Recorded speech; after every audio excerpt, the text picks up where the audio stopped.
pegang erat-erat, paham yang selamat, Ahlus Sunnah wal Jamaah. Assalamualaikum warahmatullahi wabarakatuh.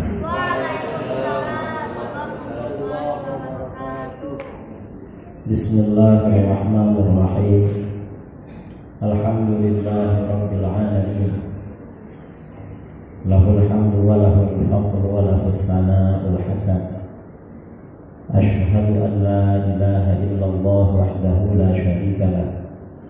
Wa asyhadu anna sayyidana Muhammadan abduhu wa rasuluh. Wassalatu wassalamu ala asyrafil anbiya wal mursalin sayyidina Muhammadin wa ala alihi wa sahbihi ajma'in. Amma ba'du.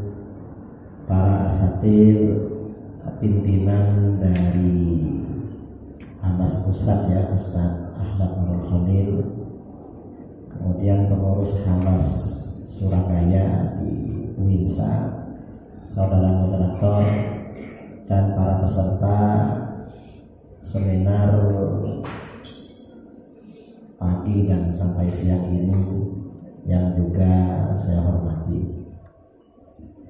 Berbicara tentang tantangan Islam moderat di era sekarang, kita ini memang Islam moderat. Islam moderat itu bahasa modern dari Islam Ahlus Sunnah wal Jamaah. Karena Ahlus Sunnah wal Jamaah ini memang moderat. Dan Islam moderat ini tantangannya dua. Tantangan yang menarik Islam moderat ke kanan, ke arah kanan, yang radikal kanan.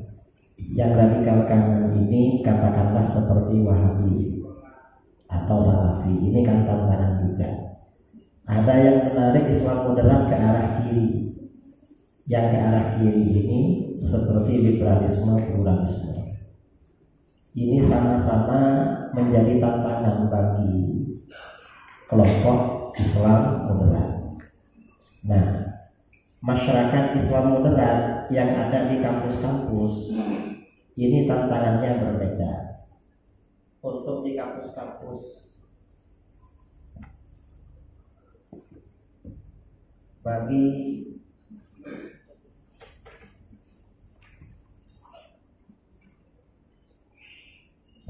jadi tantangan kelompok Islam moderat di kampus-kampus ini beda-beda.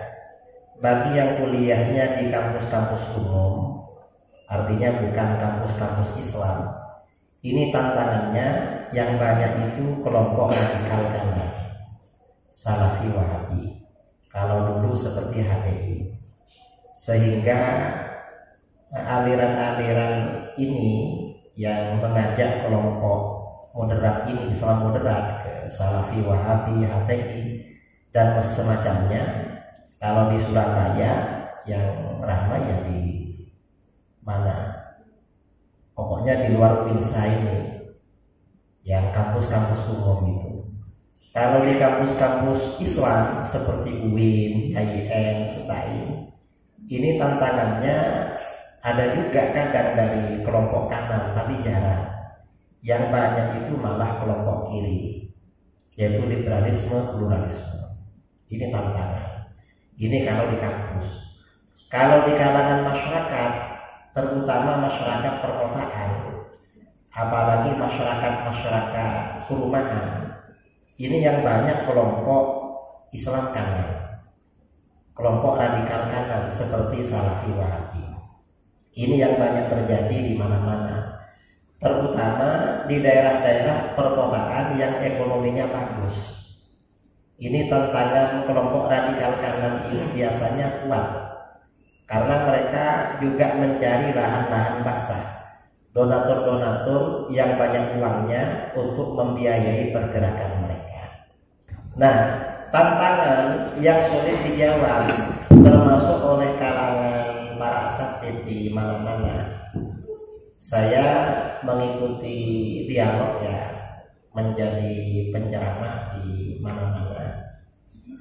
yang tantangan ini adalah propaganda. Wahabi ini propagandanya kembali kepada Al-Quran dan hadis. Propaganda seperti ini sebenarnya sangat mudah dipatahkan.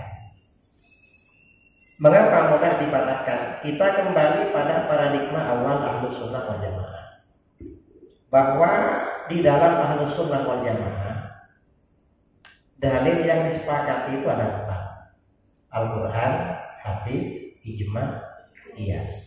Itu ada 4. Kalau misalnya kenapa ijma dan qiyas gak pernah mereka pakai, gak pernah mereka gunakan? Mengapa? Karena Salafi Wahabi sering melanggar ijma.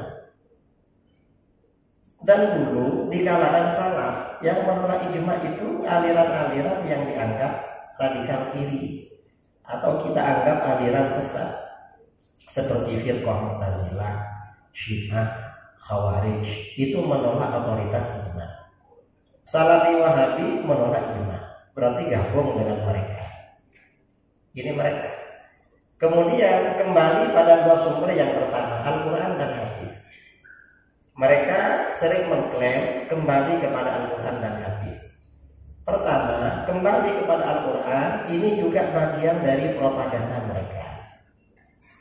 Mengapa bagian dari propaganda?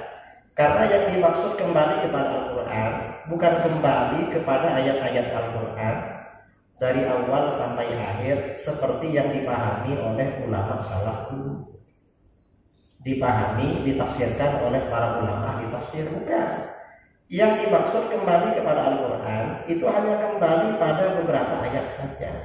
Dan itu penafsirannya oleh mereka itu sudah terjadi distorsi. Ada semacam perubahan. Ini contoh, ada tahrif. Mereka ini kalau berdalil dengan Al-Quran dalam masalah-masalah yang terjadi khilaf antara mereka dengan jumhur, mayoritas umat Islam, itu biasanya ada tahrif, ada distorsi. Ini pengalaman ketika berjumpa dengan mereka. Ini contoh ya, yang sering mereka bawa-bawa di dalam Al-Quran itu adalah ayat Al-yawma akmaltu lakum dinakum. Pada hari ini aku sempurnakan bagimu agamamu. Apa saja yang mereka hadapi dalilnya sering gini. Ada orang merayakan maulid, nanti mereka bilang haram ini. Mengapa haram? Rasulullah dulu gak pernah bikin maulid. Kalau memang pernah bikin maulid, coba siapa ustadz yang punya ceramah dulu? Kan gak ada. Dan agama ini sudah sempurna, gak perlu ditambah-tambah. Kalau gak percaya agama sempurna, dosa, haram. Dalilnya mana? Al-yawma akmaltu lakum dinakum. Pada hari ini aku sempurnakan bagimu agamamu. Nanti ada orang bikin acara lagi, misalnya ada ritual tahlil, haram. Mengapa? Rasulullah dulu gak pernah bikin tahlil. Kalau memang pernah bikin, gimana susunan tahlilnya? Kan gak ada. Ini kata mereka, siapa yang mimpin tahlil dulu? Gak ada. Dan agama sudah sempurna, gak perlu ditambah-tambah. Dalilnya, kalau gak percaya sempurna, dosa. Dalilnya mana? Al-yawma akmaltu lakum dinakum. Semuanya al-yawma akmaltu. Apa saja yang mereka beda, dalilnya al-yawma akmaltu. Saya bicara di depan mereka tahun 2015 ya, di Solo, di depan mereka. Saya bilang, ya memang agama sudah sempurna, tapi pemahaman kamu yang gak sempurna masalahnya. Artinya otak kamu yang belum sempurna. Karena kata ulama salaf di dalam kitab-kitab tafsir, yang dimaksud agama sempurna itu kesempurnaan dalil-dalilnya. Dalil-dalil agama itu sempurna, di mana dalil itu ada yang naskon, ada yang tekstual, ada yang istimbat, ada yang secara kontekstual, ada yang seperti itu. Cuma mereka kan karena nggak biasa berolah fikir, otaknya tidak biasa dilatih, ya dangkal aja berfikirnya. Dan ini kalangan masyarakat awam mudah terpengaruh dengan seperti ini. Ngapain maulid? Rasulullah nggak pernah bikin gini. Sudah banyak keluar uang, keluar dana lagi. Agama sudah sempurna, nggak perlu ditambah-tambah. Dalilnya al-yauma akmaltu lakum dinakum. Agama jangan ruwet-ruwet, jangan dibikin ruwet, sederhana aja. Ini mereka.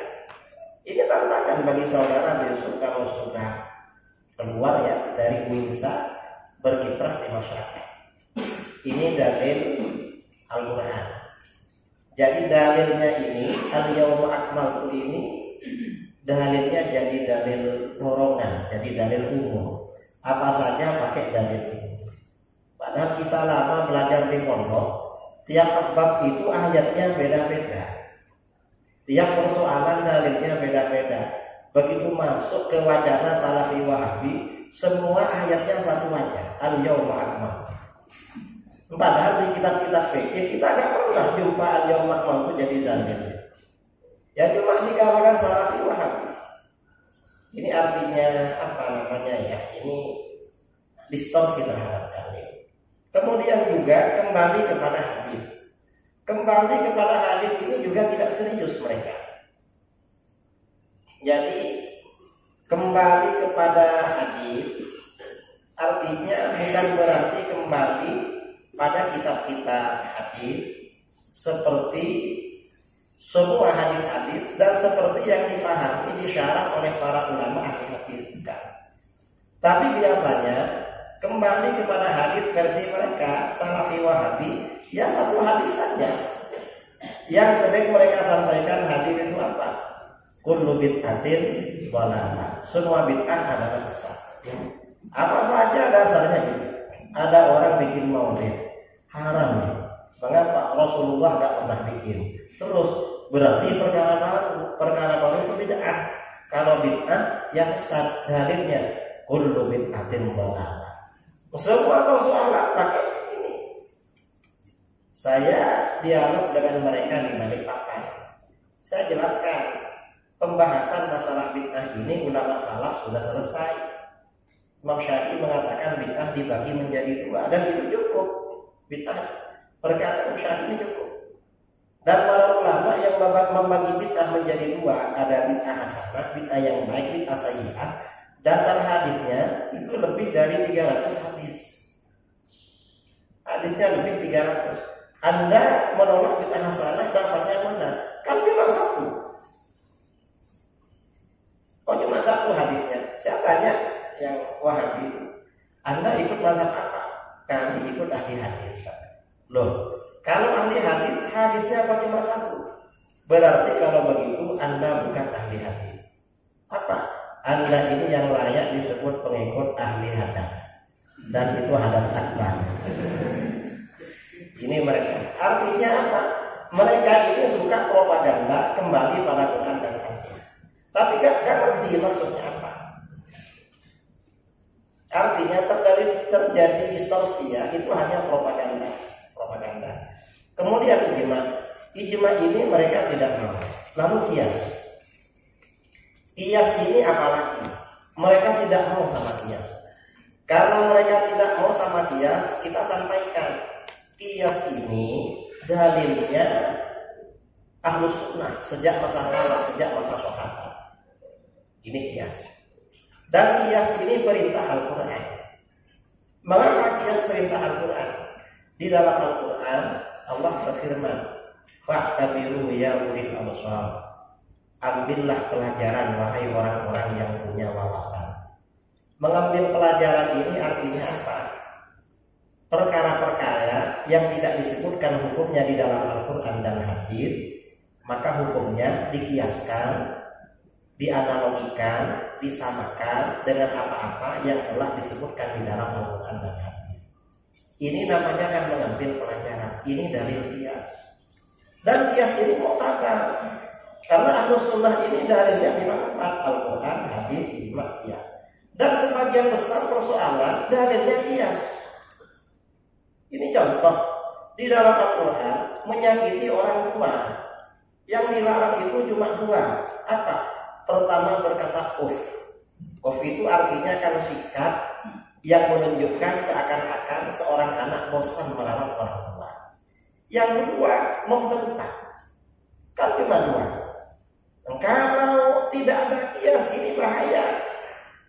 Gimana? Karena menyakiti orang tua tidak hanya dan tidak hanya membentak. Contohnya bagaimana? Menyusahkan orang tua.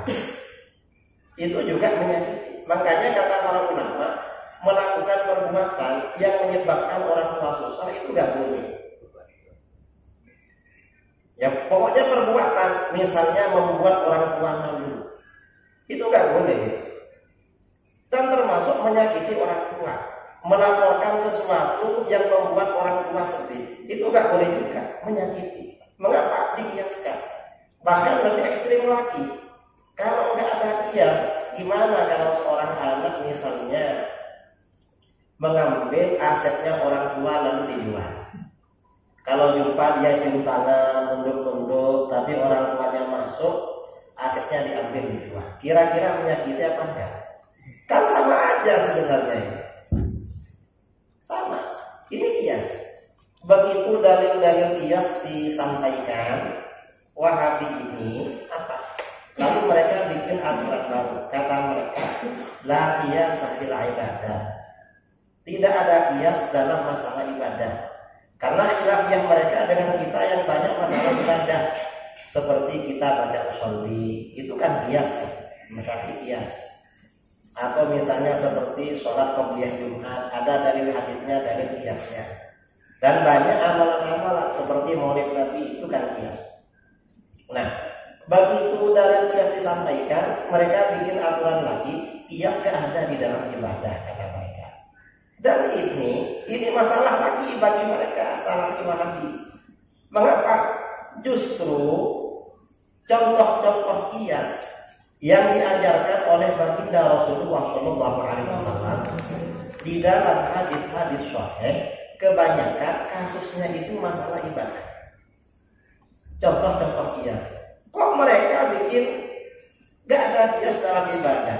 Sementara contoh-contoh kias yang diajarkan Rasulullah itu kasusnya ibadah rata-rata. Ini contoh ya, hadis riwayat Imam An-Nasai. Hadisnya sahih dari Ibnu Abbas. Ada seorang wanita menghadap seorang laki-laki menghadap Rasulullah SAW. Laki-laki ini berkata, "Ya Rasulullah, inna ummi matat wa 'alaiha shaum syahrin. Afa asumu anha?" Ibu saya meninggal dunia Rasulullah, punya hutang puasa 1 bulan. Apa saya puasa untuk beliau? Apa saya ganti puasanya? Rasulullah jawabnya pakai kias. Apa? Rasulullah bertanya pada dia, "Ara'aita law kana 'ala ummika daynun akunta qadaita anha?" Menurut kamu, seandainya ibu kamu punya hutang sama orang, apa kamu lunas? Maksudnya hutang uang. Yang ditanya oleh laki-laki tadi, ibunya punya hutang puasa. Kalau ibu kamu punya hutang barang, hutang uang sama orang, apa kamu lunasi? Na'am ya Rasulullah, iya Rasulullah, saya lunasi. Rasulullah bersabda, "Fadailullah ahaqqu ayyudha." Hutang pada Allah lebih berhak kamu lunasi. Nah, ini artinya apa? Rasulullah itu secara tidak langsung mengajarkan kias.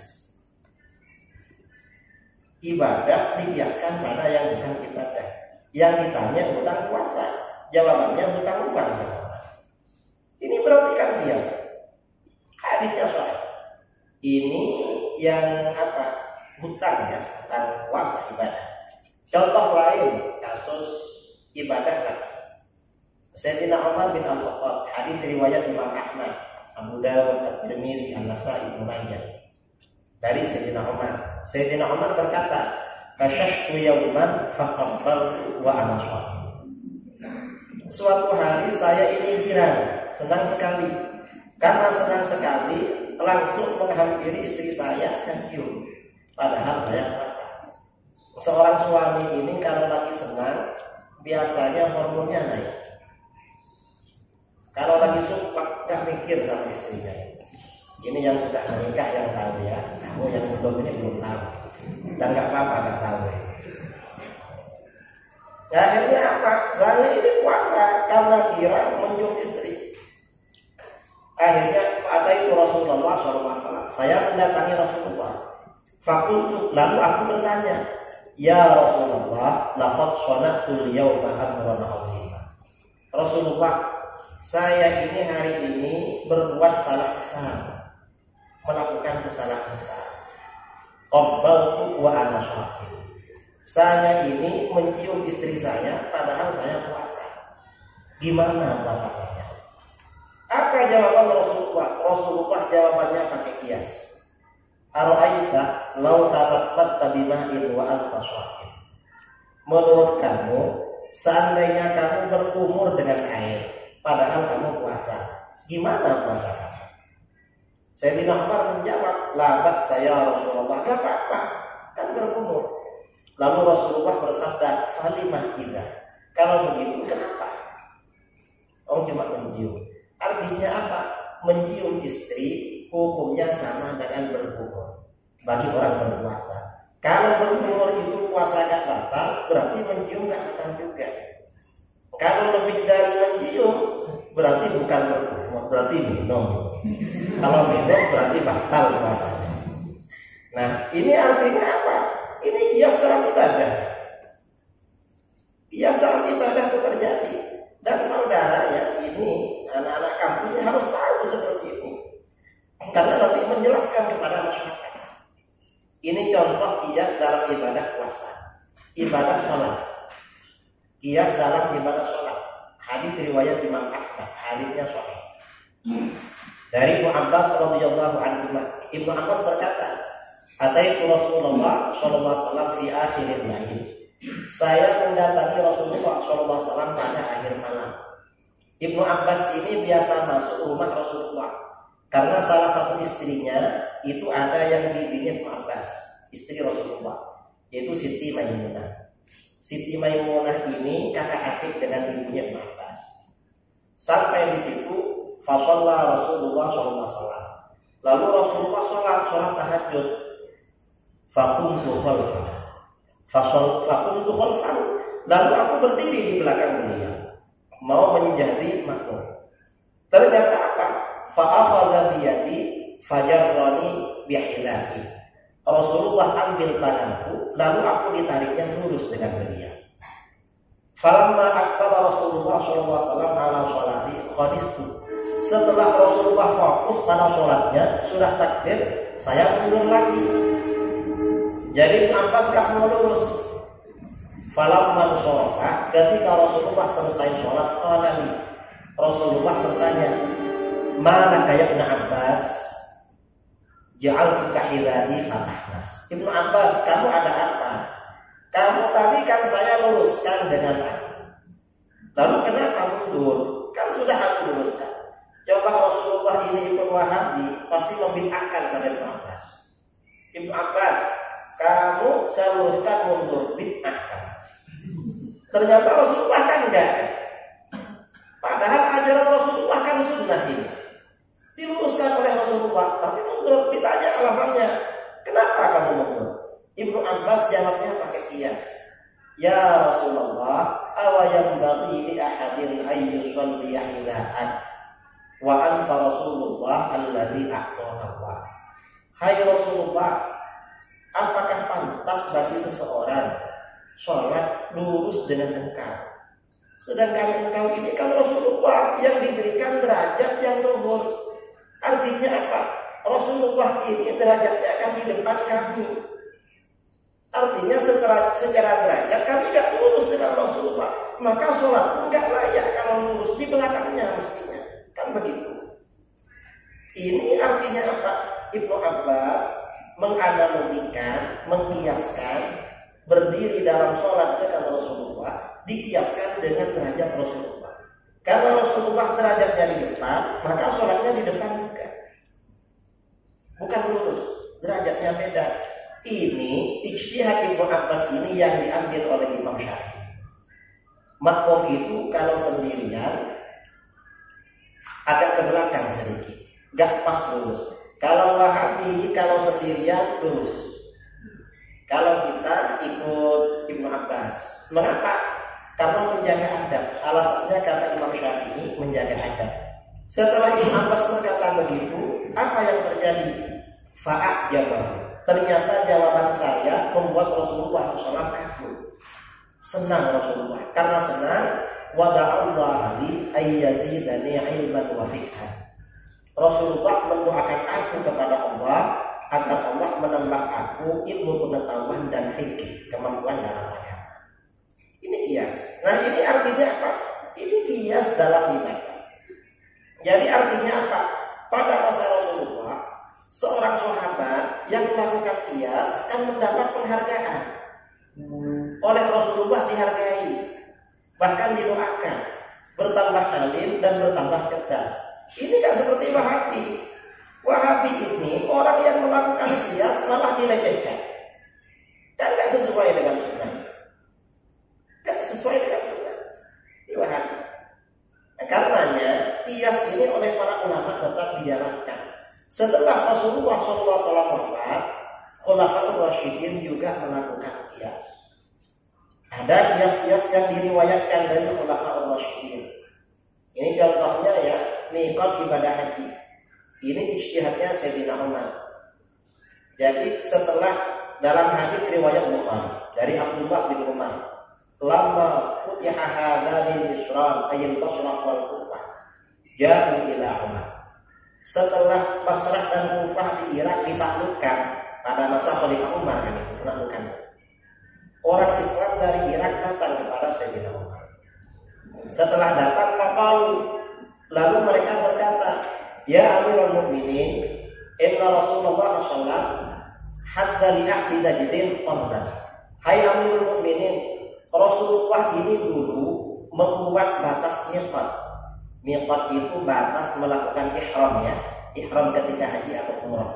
Bagi penduduk Najd itu di daerah Qarn. Di daerah apa? Qarn. Wa innahu jawrun anna, dan itu jauh dari kami. Najd ini di arah timurnya tanah suci. Di arah timurnya lagi Irak. Cuma Irak ini agak ke samping, nggak lurus betul dengan Najd. Artinya kalau penduduk Irak ini ke Qarn itu harus ke simpang dulu, ke samping dulu. Dan kami kalau pergi ke sana syakku alaina, berat pada kami. Ini gimana?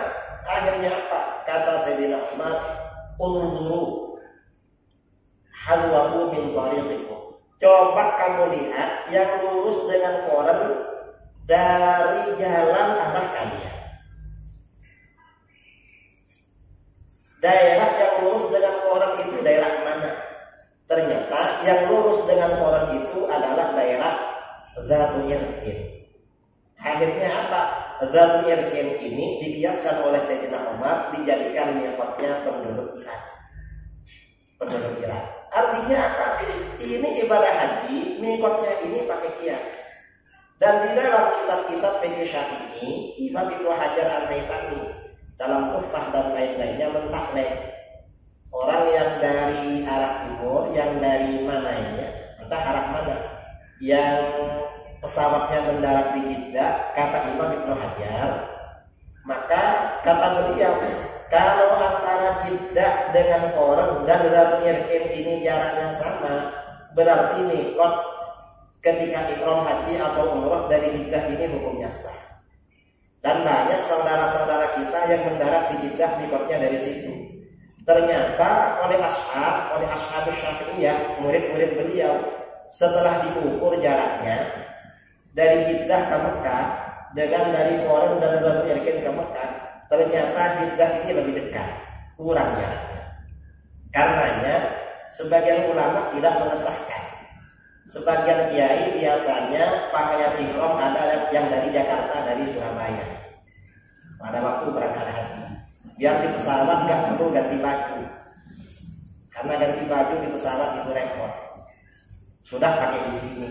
Dan biasanya ketika pesawat ini 15 menit sebelum mendarat di Jeddah, itu dari pilot sudah ada pemberitahuan kalau mau niat ihram. Karena Jeddah ini memang tidak sah. Nah, ini artinya apa? Ini kias di dalam ibadah.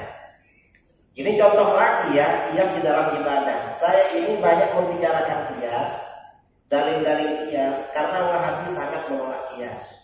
Dan ini dalilnya Ahlus Sunnah wal Jamaah. Karena sekarang ini jarang yang menjelaskan masalah seperti ini. Dan mungkin nanti adik-adik yang untuk skripsi atau disertasi bisa membuat judul dalil qiyas dalam ibadah. Dan itu referensinya banyak. Sepertinya sampai sekarang belum ada. Buku-buku yang membahas masalah ini belum ada. Belum ada ya. Ini contoh lagi ya. Ini contoh lagi. Tadi moderator nggak bilang sama saya. Saya ini ceramahnya berapa menit? Oh, kurang 10 menit pasti ya. Biasanya 30 menit atau 40 menit. Ini contoh. Di negeri kita ini, di Indonesia, terutama kalau bulan Safar, antara NU dan di luar NU. Di bulan Safar ini gaduh tentang sholat terbuka kasar. Dan Kiai NU juga khilaf. Kalau Kiai Abdul Hamid Kudus, Syekh Abdul Hamid Kudus ini wafatnya sepertinya di Mekah Al-Mukarramah. Ini menganjurkan, ya, di dalam kitabnya menganjurkan sholat terbuka kasar. Tapi pendiri NU Ki Hasyim Asy'ari malah melarang, menganggap bid'ah. Saya sering ditanya sholat terbuka kasar. Kalau saya jawabnya simpel, gimana? Ya kalau mau sholat lah. Kalau nggak mau ya sudah nggak usah sholat. Kok sholat terbuka kasar ditanya? Kadang pembelian biasa ditinggalkan. Yang sudah jelas dalilnya agak pakai dalil qiyas ditinggalkan. Kenapa yang ini dipersoalkan? Nah, ini ternyata biasanya ya yang kita tahu sholat rawatib itu qabliyah ba'diyah yang ada akan sholat maktulah. Zuhur, asar, maghrib, isya, subuh. Ternyata sebagian sahabat pada masa sahabat qabliyah ba'diyah ini juga berlaku bagi sholat Id. Jadi sholat Idul Fitri, Idul Adha ada qabliyahnya, ada ba'diyahnya. Di mana ini ijtihadnya sebagian sahabat. Dalam hadis riwayat Imam At-Tabrani dan Abu Ya'la dari Imam Ayyub, ya. Ayyub berkata, "Ra'aitu Anasa wal Hasan yusalliyani qabla al-'id qabla an yakhruja al-imam." Saya melihat Anas bin Malik dan Hasan Basri sholat yusalliyani raka'atain, sholat 2 rakaat sebelum sholat Idul Fitri, Idul Adha, sebelum imam datang. Ini kan sholat qabliyah Id. Artinya sahabat itu melakukan sholat qabliyah Id. Dasarnya mana? Dikiaskan pada sholat maktubah. Buktinya kias bagaimana? Setelah Sayyidina Ali menjadi khalifah, Sayyidina Ali berangkat ke tempat sholat. Dulu itu sholat itu di setiap daerah kan satu tempat di setiap kota. Misalnya Surabaya satu tempat. Dan itu biasanya di tempat lapang. Nah, Sayyidina Ali datang mau menjadi imam sholat Id. Orang-orang laporan, "Ya Amirul Mukminin, an-nasu yusallu qabla al-Id." Amirul Mukminin, orang-orang itu gimana sholat qabliyah Id? Apa dalilnya? Apakah fitnah? Maksudnya begitu. Sayyidina Ali kan menjawab. Habis itu Sayyidina Ali jadi imam Id. Setelah itu khutbah. Selesai khutbah pulang. Selesai khutbah, ternyata banyak yang sholat ba'diyah.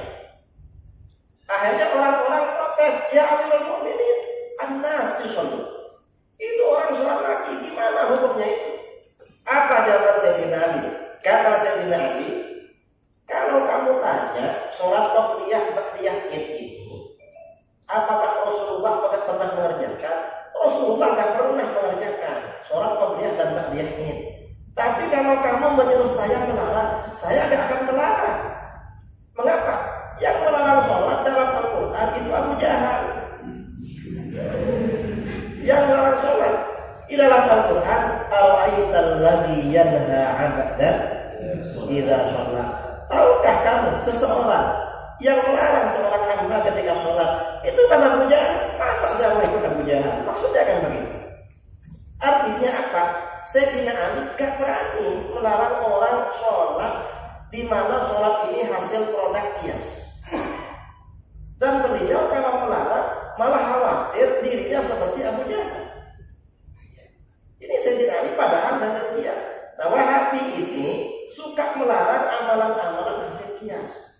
Nah kira-kira ikut mazhabnya siapa Wahabi? Kan Abu Jahal berarti yang diikuti. Kira-kira begitu. Dan imam kita, Imam Asy-Syafi'i, setiap akan sholat takbiratul ihram itu niatnya jamaah. Beliau ini talafuz bil niyah. Diriwayatkan oleh Imam Ibnu Muqri Al-Asbihani, kata beliau, haddatsana Ibnu Khuzaimah. Beliau mendapat dari gurunya Ibnu Khuzaimah. Ibnu Khuzaimah berkata, amba'ana Ar-Rabi. Ar-Rabi berkata, mengabarkan pada saya. Beliau muridnya Ar-Rabi. Apa kata Ar-Rabi? Ra'aitu Syafi'i idza qama yusalli. Saya lihat Syafi'i kalau beliau berdiri mau sholat, beliau berkata, Bismillah muwajjihan li baitillah muaddiyan li fardillah azza wa jalla Allahu akbar. Dengan nama Allah seraya menghadap ke Baitullah, menunaikan fardu dari Allah, Allahu akbar. Cuma niat ini oleh ashab, oleh murid-murid beliau ya ashab Syafi'i, narasinya, redaksinya dibikin lebih jelas. Usolli fardhu dhuhri arba'a raka'atin, atau kalau saya kan musafir, usolli fardhu dhuhri raka'ataini jam'an wa qasran Allahu akbar. Raja takdim habis ini. Artinya oleh ashab Syafi'i produk kias beliau itu dikembangkan lagi. Ini kias. Karenanya ini perlu dijelaskan. Ada sebagian saudara-saudara kita menjadi imam karena jamaahnya ada yang Wahabi, kemudian nggak berani menyaringkan niat itu. Harusnya dinyaringkan. Jangan ada takut. Mengapa? Karena ini ijtihad imam kita. Dan ijtihad ini oleh Rasulullah dihargai. Rasulullah SAW didoakan. Dan Sayyidina Ali juga menghargai. Ini ijtihadnya, kiasnya para ulama kita tetap dilakukan. Ini yang terakhir ya cerita 2021 saya diundang di Jawa Tengah dialog dengan ustaz-ustaz Wahabi, dan di tempat mereka ustaz-ustaz Wahabi yang hadir waktu itu 50 orang, saya sendirian. Terus saya diminta khutbah karena pas hari Jumat. Saya pas di jalan tol, Kiai gimana kalau khutbah? Oh ya tidak apa-apa. Dapat 1 jam, saya telepon lagi. Saya mau khutbah asal saya jadi imam. Kalau nggak jadi imam, saya tidur aja. Saya kan musafir. Oh sebentar ya, saya hubungi panitianya. Ternyata iya. Begitu sampai di masjid, panitia tanya, itu di pondok. Asalnya pondok mereka, sekarang sudah sholatnya. Yai, ini azannya 1 kali apa 2 kali? Terserah. Rendah ini terserah Yai kan. Sini biasanya berapa kali? Biasanya sekali. Barangkali Yai ingin 2 kali. Waktu itu ya, mungkin takut disampaikan dalil kan. Kan mereka takut nggak bisa jawab kan. Dan saya menyesal waktu itu. Saya sekarang menyesal. Saya bilang gini waktu itu, 1 kali aja lah, yang apa adanya. Yang penting imamnya, khutbahnya apa kata saya. Setelah dipikir-pikir sekarang mestinya dulu saya minta 2 kali. Biar ditekan semaksimal mungkin. Pas saya ceramah, saya baca khutbah, saya khutbahnya menjelaskan tentang ahlus sunnah dan aliran sesat. Tapi gak nyebut Wahabi, cuma mereka ngerti itu kalau nyebut mereka sebenarnya. Kemudian pas menjadi imam, saya baca usolli fardhu Jumat, raka'atain, azan, baman, Allah. Saya sengaja. Habis itu saya ajak zikir jalan. Subhanallah, subhanallah, subhanallah, subhanallah. Dan mereka ikut baca saudara, walaupun pelan-pelan. Habis itu doa. Dan ternyata mereka baca walaupun angkat tangannya rendah-rendah. Mungkin nggak biasa. Berat ya, belum latihan. Habis itu saya ajak baca sholawat sambil bersalaman. Allahumma sholli ala Muhammad. Dan ternyata mereka salaman. Saya anggap ini di rumah saya. Saya kan di rumah kan jadi ketua masjid. Tak anggap biar mental itu tidak tidak takut. Jadi pikiran ini dikondisikan anggap rumahnya sendiri. Ya mestinya sendiri lah. Dan alhamdulillah tidak ada apa-apa. Habis itu dialog dengan mereka, perbedaan sifat 20 dengan tauhid 3 sampai menjelang maghrib. Dan alhamdulillah mereka alumni Yaman, alumni Saudi, alumni mana-mana lagi sekarang rata-rata sudah maulid, sudah baca burdah, sudah baca qunut. Alhamdulillah sudah. Karenanya adik-adik yang ada di kampus ini yang semangat. Nanti ini diperlukan ya, di mana-mana diperlukan. Saya kira ini karena waktu sudah habis. Ini kalau lebih ini berarti offset. Saya kembalikan kepada moderator. Kurang lebihnya mohon maaf, yang sebesar-besarnya. Assalamualaikum warahmatullahi wabarakatuh. Waalaikumsalam warahmatullahi wabarakatuh. Demikianlah tadi penjelasan beliau terkait dengan bagaimana tantangan-tantangan yang akan dihadapi oleh Islam moderat. Mungkin biar tidak terlalu lama, kami buka 3 penanya terlebih dahulu. Monggo. 1, 2, 3. Dia monggo. Dari Ustaz Sahih. Kasih mic.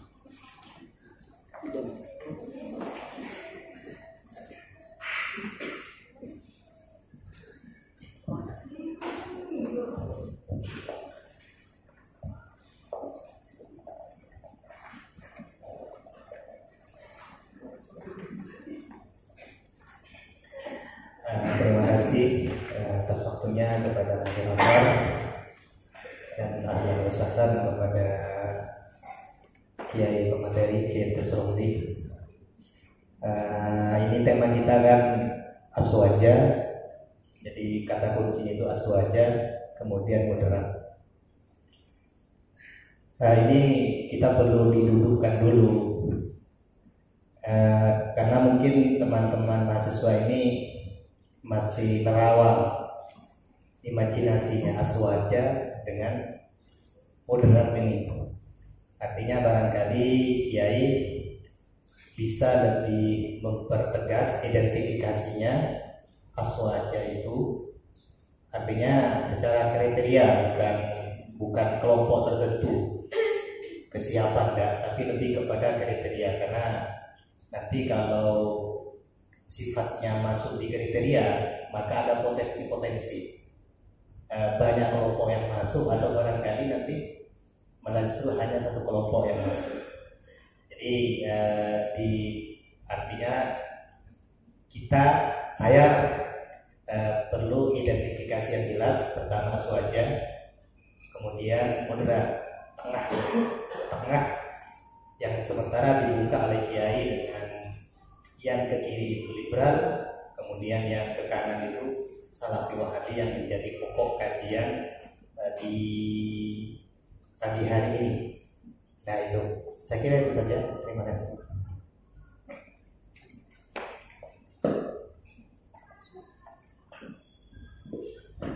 Monggo yang tanya bisa maju. Monggo. Bagi.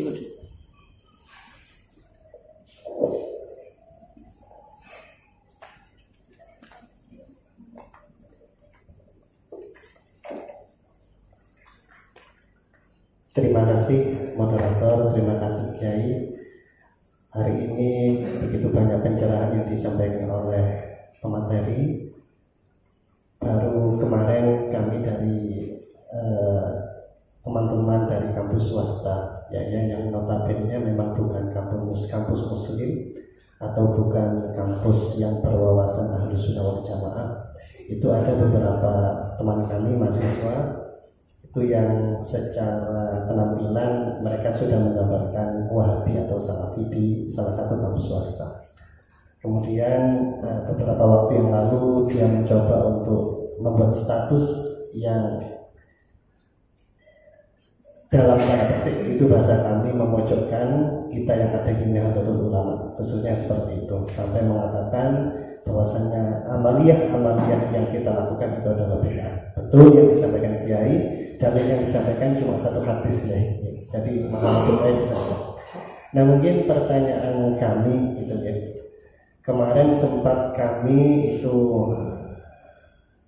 diajak untuk berdiskusi dengan mereka karena kami secara pribadi saya sering mengomentari mereka, tetapi tidak menunjukkan bahwasannya apa yang disampaikan mereka itu keliru, tidak. Tapi saya mencoba membuat narasi, jangan sampai narasi terkait dengan komentar itu malah memprovokasi teman-teman muslim yang lainnya. Saya sampaikan demikian sehingga mereka mau mengajak diskusi. Akan tetapi mungkin yang saya tanyakan, apakah ajakan diskusi yang mereka tawarkan itu kita amini? Sementara sampai saat ini kami tidak mengamini, karena yang mengajak diskusi itu adalah, mohon maaf, tidak apple to apple. Artinya mereka hanya pengikut ya, teman-teman mahasiswa yang tidak memiliki background agama yang mumpuni, sehingga ajakan diskusi itu tidak kita amini. Mungkin cara kita yang ada di kampus yang notabene tidak muslim, tidak islami, bagaimana kita mengkanter terkait dengan hal itu ya. Terima kasih, karena seringkali mereka hanya menggunakan satu hadis itu saja. Terima kasih. Assalamualaikum warahmatullahi wabarakatuh.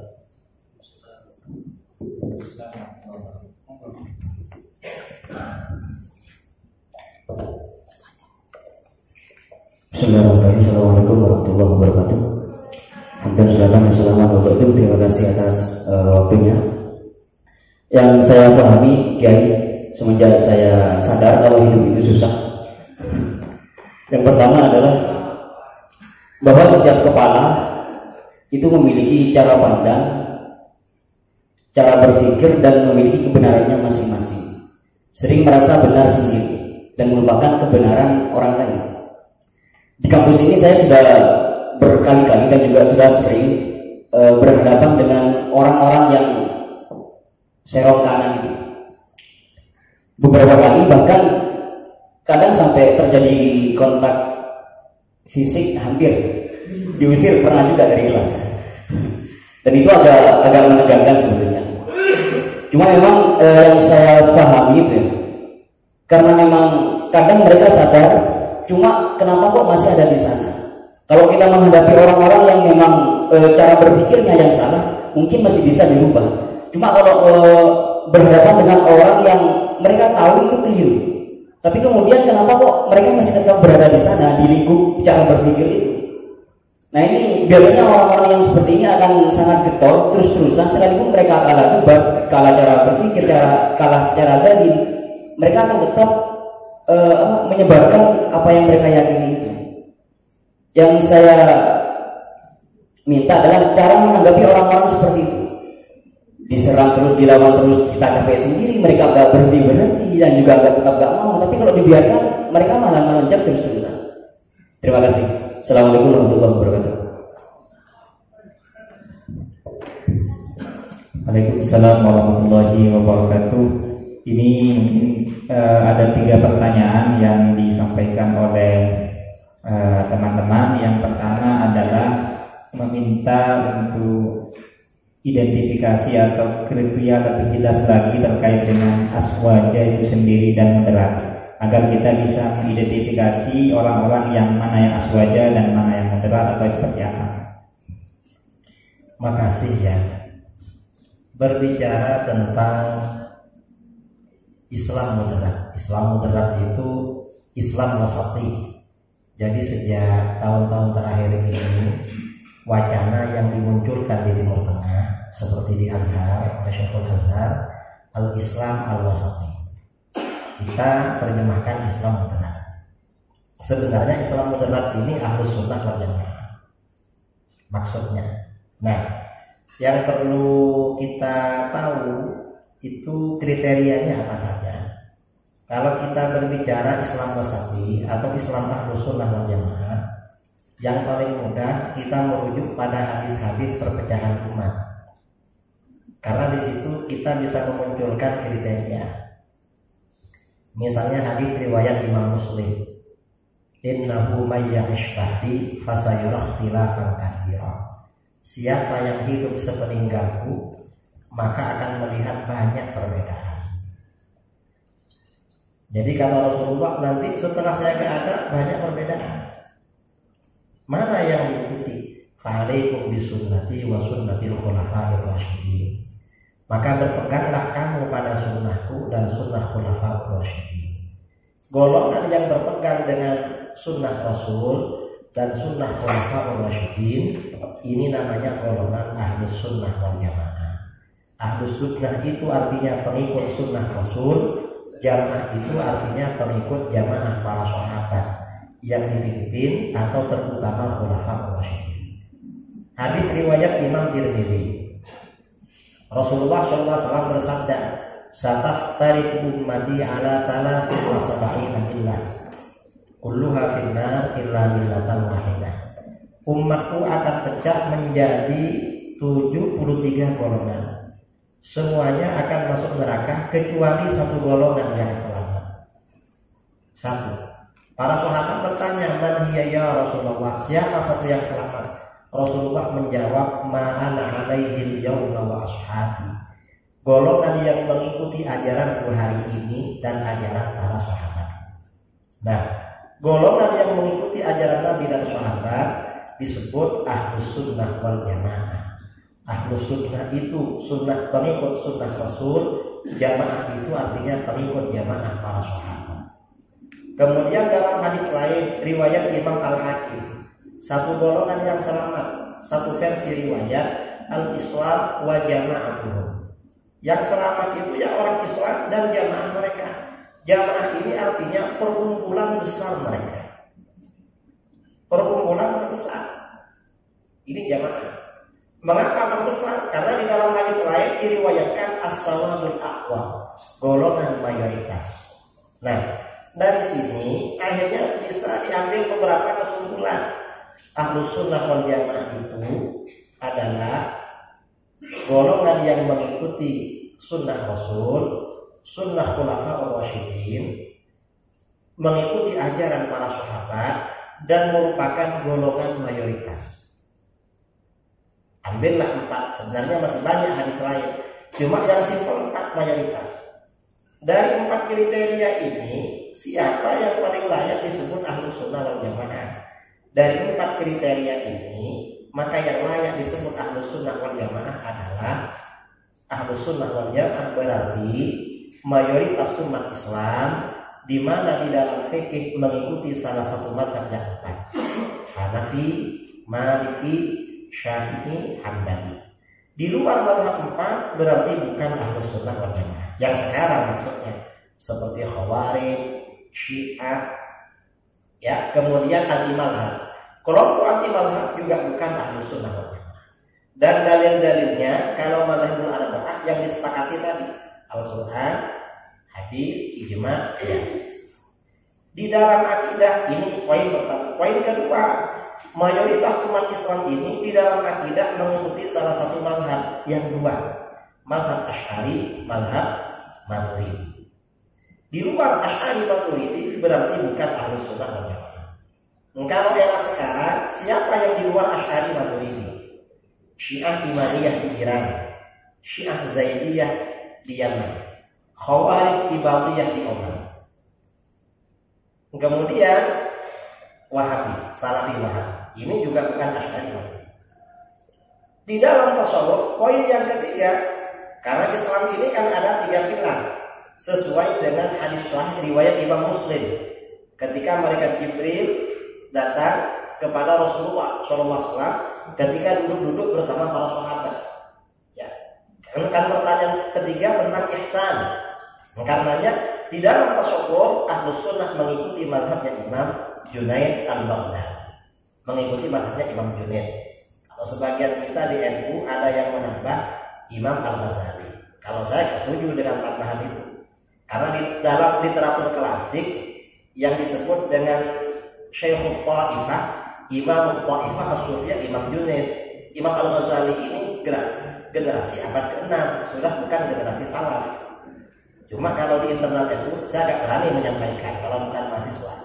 Kenapa? Dimarahi sama kiai-kiai. Kalau mahasiswa kan agak bebas sedikit. Jadi ya segan lah, takut diprotes, segan. Sebenarnya beliau-beliau yang marah sama saya, cuma ya sekarang. Nah, kalau tidak ikut mazhabnya Junaid al-Baghdadi, berarti tasawufnya sesat, nggak dipakai. Atau anti tasawuf berarti aliran sesat seperti Wahabi. Mengapa anti tasawuf aliran sesat? Kalau nggak mau tasawuf berarti mengingkari terhadap maqam ihsan yang disampaikan oleh Rasulullah SAW menjawab pertanyaan malaikat Jibril. Berarti melanggar. Nah, dari sini ini kriteria Ahlus Sunnah wal Jamaah. Berarti yang keluar dari kriteria ini bukan Ahlus Sunnah wal Jamaah. Ya sebenarnya simpel saudara, simpel. Kalau di Indonesia yang ada sekarang Wahabi, bukan Ahlus Sunnah. Kemudian siapa lagi? Syiah, ya jelas lah bukan Ahlus Sunnah. Kemudian HTI, cuma HTI sudah tidak ada, bukan Ahlus Sunnah. Untuk yang kedua adalah apa yang dialami oleh teman kita, bahwa beliau itu juga sering ditawarkan untuk diajak diskusi terkait dengan akidah, namun beliau tidak mengamininya karena memang backgroundnya itu adalah beliau yang menawar tadi tidak punya background agama yang mumpuni. Kira-kira untuk menanggapi hal-hal yang seperti ini bagaimana nih? Menurut saya sebaiknya datang. Kita tujuannya bukan apa? Tujuannya bukan kita ini kalau datang nanti kita rendah-rendah. Kita menyelamatkan saudara-saudara kita. Karena nanti kalau mereka sudah dekat dengan kita, kalau sudah akrab, apa yang kita sampaikan dipikir-pikir kan? Dan mereka menerima. Ini pengalaman saya bulan Januari kemarin. Saya diajak kawan-kawan di Malang, safari di Malang. Maksa kawan, ya kapan bisa safari di Malang? Ini banyak masjid-masjid mau.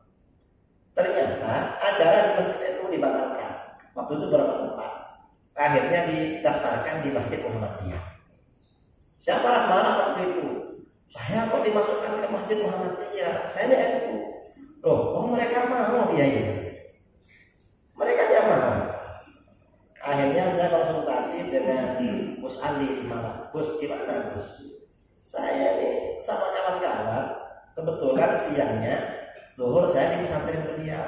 Saya nanti malam habis isya dijadwal di Masjid Muhammadiyah di tempat. Tak apa-apa ya, saya malah mendukung.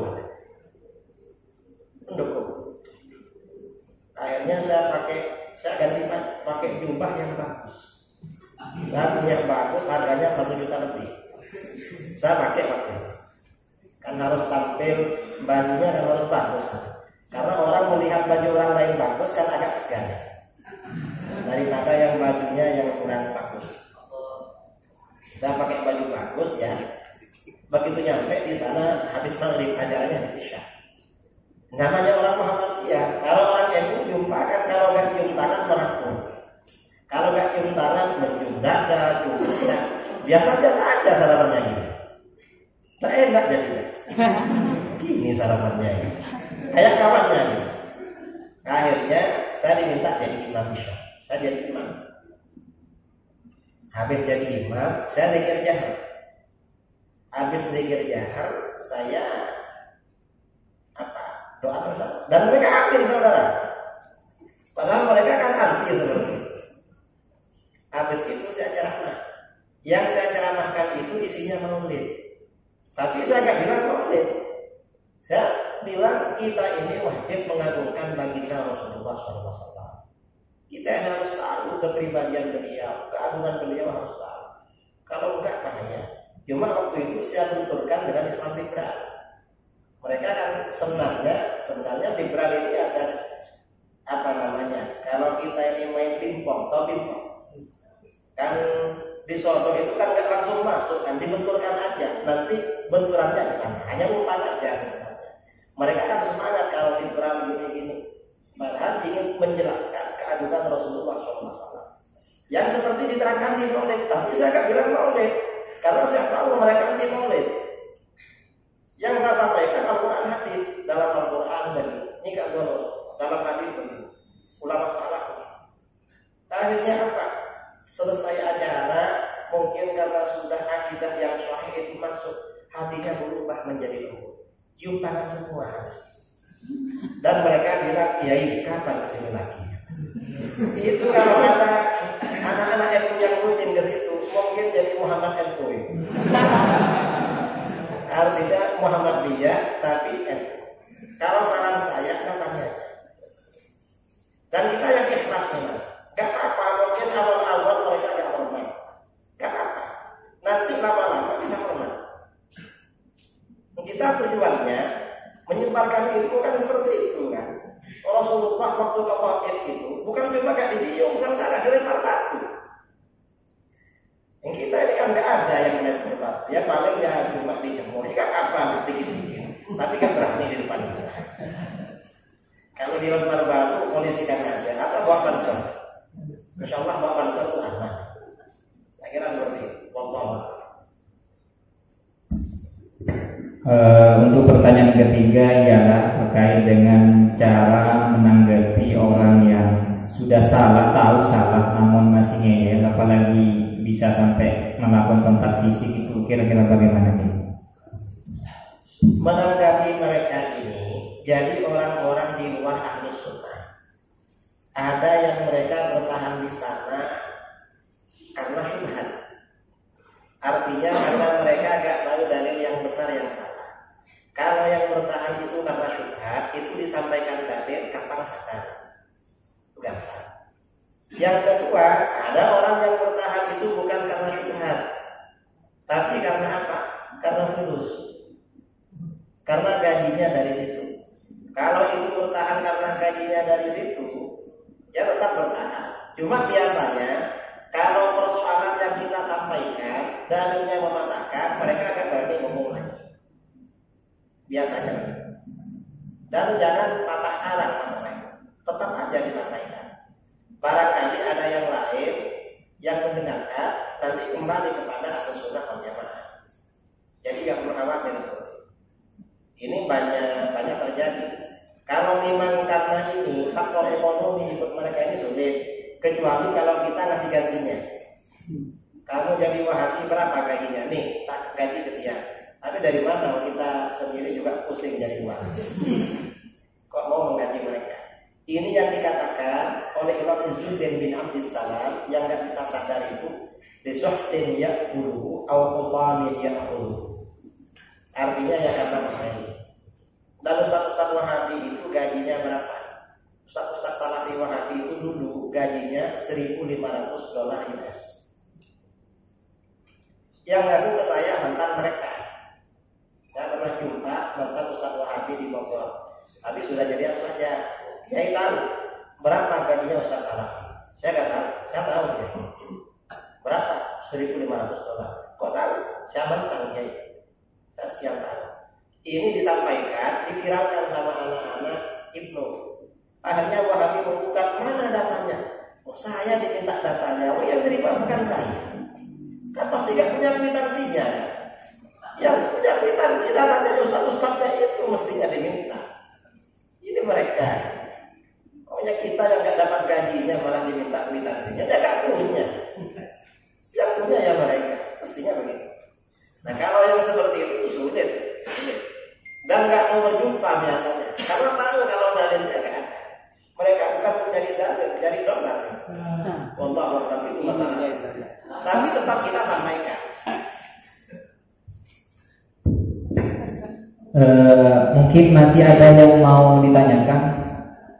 Oke. Terakhir mungkin ini ya. Oke, mungkin 1, 2. Monggo maju.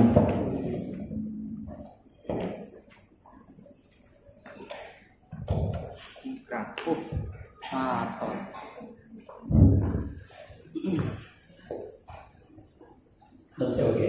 Assalamualaikum warahmatullahi wabarakatuh.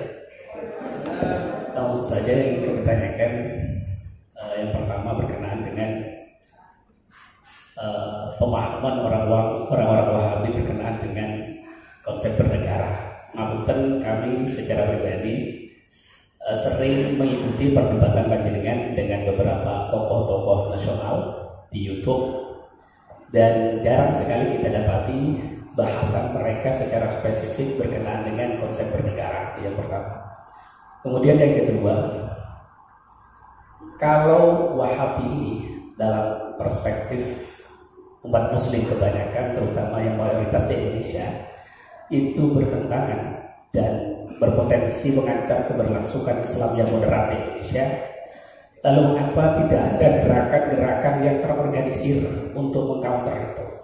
Kami seringkali melihat hanya dilakukan oleh tokoh-tokoh yang benar-benar memiliki perhatian penuh terhadap perkembangan Islam yang moderat di Indonesia, yang dimotori salah satunya oleh panjenengan.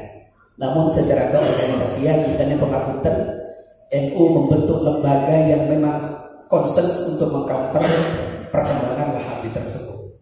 Karena sampai dengan saat ini Pengapunten paham-paham yang disinyalir adalah Wahabi ini sudah mulai berkembang tidak hanya di wilayah perkotaan, tetapi sudah mulai masuk ke desa-desa, terutama di sekitar kita juga ada yang disinyalir itu adalah berfaham Wahabi, dan sampai sekarang belum ada yang berani tampil face to face untuk mengcounter tersebut, baik secara perorangan atau melalui organisasi-organisasi yang ada, sehingga sampai dengan sekarang jalan, dan alhamdulillah efek negatifnya sudah lumayan.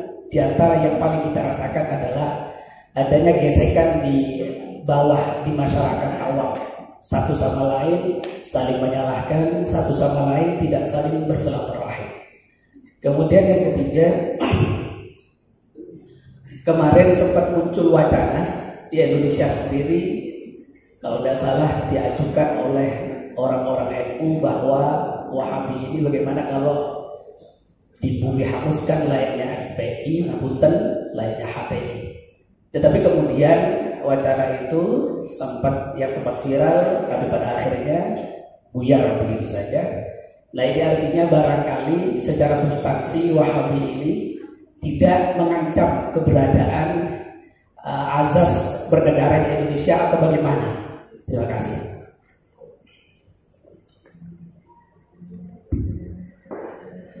Untuk yang kedua mungkin satu saja pertanyaannya biar tidak banyak-banyak. Assalamualaikum warahmatullahi wabarakatuh. Ini saya cuma mau nanya tentang hukumnya mencium kuburan. Mencium kuburan, kalau menurut Wahabi itu kan tidak boleh gitu. Tapi kalau di kalangan kita, sering kita itu melihat di YouTube ataupun di Facebook, kita itu mencium kuburannya para wali gitu. Padahal kalau secara kita lihat secara kasat mata itu serupa dengan amaliyah Yahudi gitu. Yang maksudnya dinding ratapan itu Pak ya. Ya mohon Pak. Intinya gini lah, saya menanyakan hukumnya bagaimana. Kalau boleh, bagaimana dalilnya? Kalau haram, bagaimana dalilnya? Sekian, terima kasih. Oke, mungkin sudah cukup saja ya untuk pertanyaannya karena sudah ada 4 pertanyaan. Yang pertama adalah terkait dengan bagaimana konsep bernegara versi Wahabi, karena selama ini kita tidak pernah mengetahui dan tidak pernah bersuara yang terkait dengan konsep bernegara versi Wahabi. Yang lebih tepat ditanyakan ke Wahabi, konsep bernegara versi Wahabi. Tapi kalau menurut pengamatan saya, Wahabi ini rata-rata oportunis dan pragmatis. Artinya apa? Artinya memang mencari selamat, gak berani melawan pemerintah, gak berani. Karenanya ada orang Wahabi membantah video saya. Dia bilangnya apa? Kiai Idrus ini sering menyerang kami. Mengapa? Mungkin karena kami nasionalis. Kenapa? Kami gak pernah mengkritik rezim, gak pernah demo, malah melarang demo. Bilangnya begitu. Artinya kalau secara negara ya oportunis memang. Kalau hubungan mereka dengan pemerintah penguasa seperti itu. Kalau itu yang ditanya konsepnya. Tapi yang jelasnya Wahabi konsepnya ya hampir sama dengan kita, cuma oportunis, nggak berani melawan atau amar ma'ruf pada pemerintah. Karenanya Mufti Wahabi di Saudi ditanya hukum Maulid Nabi, jawabnya haram. Tapi ditanya tentang merayakan Al-Yaumul Watan, hari nasional kerajaan Saudi Arabia tiap tahun, apa kata dia? Gak apa-apa, itu bersyukur pada Allah berdirinya negara tauhid, itu sunnah, bahkan wajib pada Allah, wajib. Jadi antara sunnah dan wajib. Bahkan ditanya lagi oleh putra mahkota ya, mufti yang sekarang, Syekh Abdul Aziz bin Abdullah Al-Syekh, tentang kerajaan Saudi mengadakan acara sejak beberapa waktu yang lalu, festival budaya Saudi. Ada joget-joget, ada joget-jogetnya. Apa kata dia? Oh gak apa-apa. Dan joget-joget itu bagus, biar sehat untuk sholat. Artinya mereka yang memang oportunis kalau di dalam hubungan dengan pemerintah, orangnya oportunis. Ini pertanyaan yang pertama. Yang kedua adalah mengapa tidak ada gerakan yang terorganisir untuk menolak Wahabi? Kok yang ada terkesannya cuma personal, bahkan cuma sedikit sekali yang terang-terangan seperti jenengan? Kalau di NU itu yang terorganisir itu cuma di Jawa Timur. Karena di PWNU Jawa Timur sejak 2010 kami membina Aswaja NU Center. Kalau di cabang-cabang lain sebagian ada. Kalau di NU Jawa Timur ini sampai ke cabang-cabang terorganisir, sangat terorganisir Aswaja Center. Kalau di wilayah-wilayah lain di luar Jawa Timur ini memang beda. NU itu yang besar dan pengaruhnya kuat memang Jawa Timur, sebagian Jawa Tengah. Kalau di luar Jawa Timur itu seperti misalnya Jawa Barat, Banten, Jakarta, sepertinya kalah sama FPI, sama kelompok 212. Kalau secara pergerakan yang hubungan masyarakat. Dan memang kalau di luar Jawa Timur, apalagi di PBNU itu memang nggak ada. Sepertinya beliau-beliau ini ada yang sibuk di pesantren-pesantrennya, kemudian juga sibuk mengatur NU masalah politik. Karena ketua umum kita yang kita dengar komentarnya masalah politik terus. Belum ada komentar masalah Aswaja atau apa, belum ada. Malah sepertinya komentar-komentar sebelumnya agak liberal orangnya. Kalau sudah agak liberal ini sulit punya militansi pada Aswaja. Terus untuk yang ketiga adalah terkait dengan sempat viral terkait dengan isu untuk membumi hanguskan Wahabi dan lain-lain, tapi justru sekarang malah hilang kabar itu. Nah, ini hilang, apa memang Wahabi itu tidak berbahaya atau seperti apa sehingga tidak diteruskan? Kemarin LDNU mengadakan musyawarah kerja di Jakarta. Ketuanya kebetulan kan dari Jember, kawan saya, Mus'ahab, yang Abdullah Syamsul Arifin. Saya teleponan dengan beliau. Lalu Muskar itu merekomendasikan lembaga dakwah pengurus besar Nahdlatul Ulama agar pemerintah melarang Wahabi. Ternyata belum apa-apa sudah dianulir oleh PBNU melalui sekjen yang sekarang wali kota Pasuruan, Gus Yusuf. Saya dengar-dengar mengapa dianulir, karena berita dari LDNU ini viral. Katanya beritanya takut mengalahkan. Waktu itu PBNU kan punya acara internasional tadi, pertemuan tokoh lintas agama. Khawatir beritanya kalah viral, makanya dilarang. Katanya begitu. Saya dengar-dengar aja ya, dengar-dengar aja. Tapi yang memang di PB ini agak politik-politik memang. Sepertinya kurang ikhlas pada Aswaja. Kalau saya perhatikan. Ini untuk yang terakhir, pertanyaannya simpel, bagaimana hukum mencium kuburan? Dalil-dalilnya juga. Mencium kuburan ya, mencium kuburan. Kalau itu makam Rasulullah Shallallahu Alaihi Wasallam, tujuannya tabarruk, oleh Imam Ahmad dibolehkan. Dasarnya apa?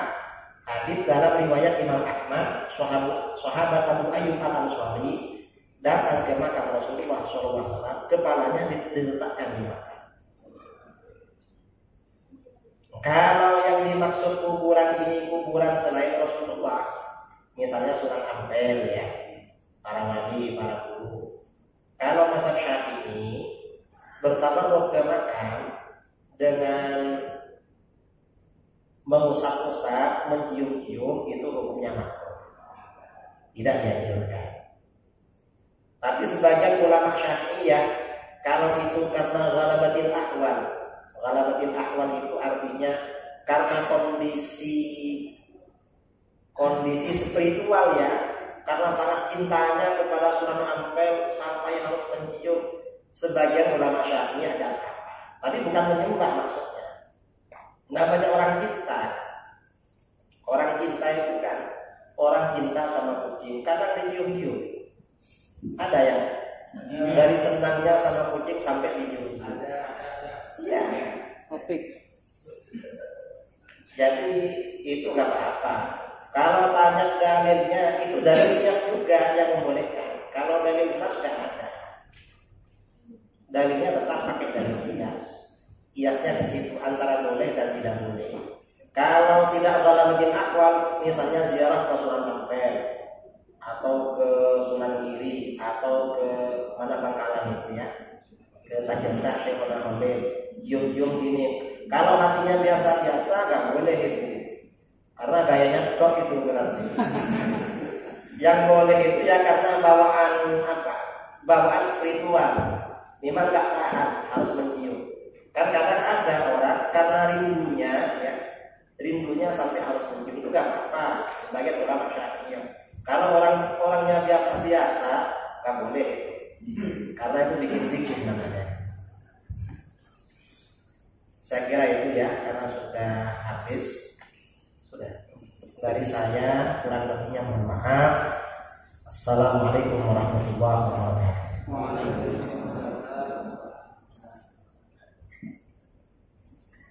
Mari baca doa ya. Ini namanya double namanya.